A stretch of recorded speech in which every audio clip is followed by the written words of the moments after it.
Hello, I'm Dave, I'm Wendy. and we are coming to your area very soon.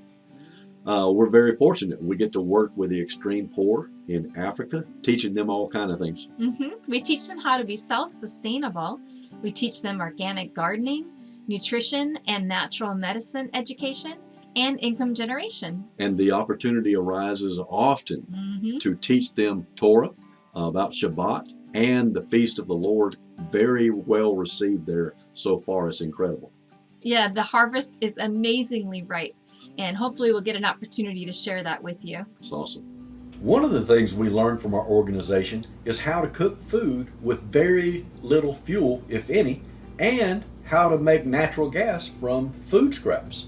And because we have to teach this all throughout Africa, I decided to practice it in my own kitchen, and the things I discovered are absolutely amazing. I use these every single day. Every single day. I'm so in love with them that we've decided to do workshops to teach others how to do this and to sell the bags as well. Yep, they're incredible. You might be asking, how do they work?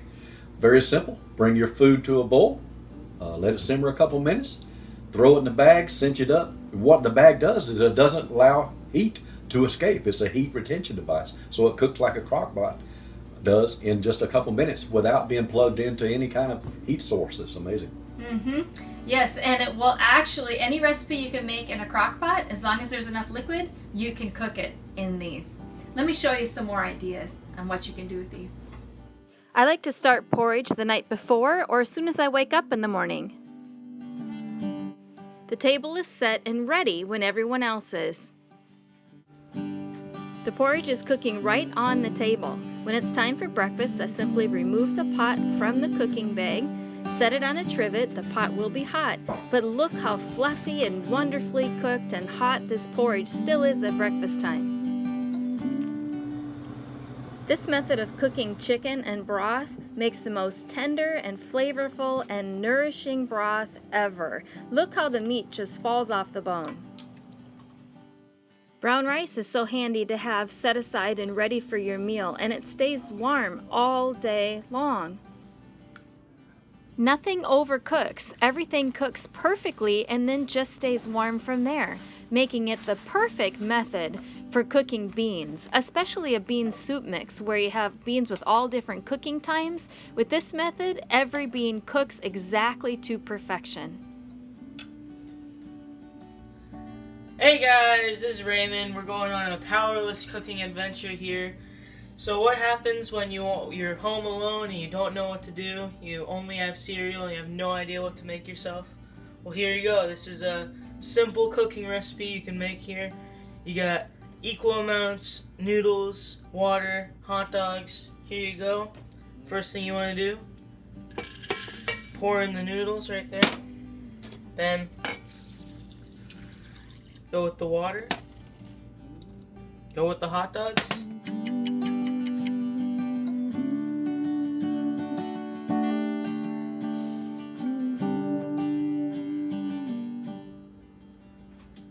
Hey guys, it's yours truly. We're back with the finished PowerLess cooking meal, 3-ingredient meal. So we're gonna open this up, lift that off. Remember to use protection, in this case a towel, because we only have one glove. Move this here. And then take this off. I'll just put that in there. Give it a little stir.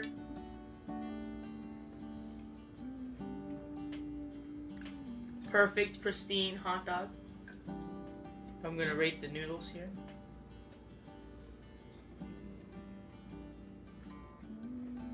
Give it a 9 out of 10 on noodleness scale.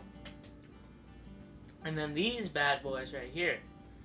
These are bona fide cucumber fermented pickles, and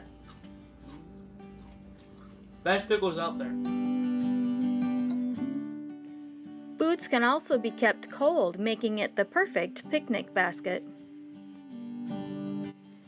When we are out traveling, we have no need to stop at restaurants. In the trunk, we can have one powerless cooker making our food or keeping it warm, and a second powerless cooker to keep all of our beverages cold.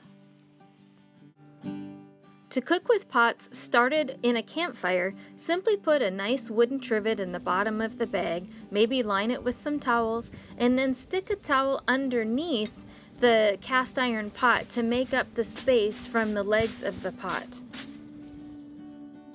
If you want to be 100% off-grid, we can also show you how to take your food scraps, turn them into a clean burning natural gas. You can either purchase one like this one or make your own with just some simple tools. My favorite use for a powerless cooker is for Shabbat. Meals can be put inside the cooker before sundown on Friday night, and the next day at lunchtime they're still warm, perfectly cooked, and there's no need to find an outlet to plug your crock pot into. You simply take it to your gathering, set it on the table, and it's ready to serve. Cooking with a powerless cooker offers so many benefits. We are coming to your area soon for a hands-on workshop. We have many more ideas and tricks than what we have shown in this short video. There's no charge to attend the workshop. Please come and learn with us as we cook, eat, and fellowship. Learn more about our projects in Africa, and hopefully you will also want to attend our workshop on Power Up Your Produce, which will focus on vegetable fermentation, gut health, and how to use our fermentation kit.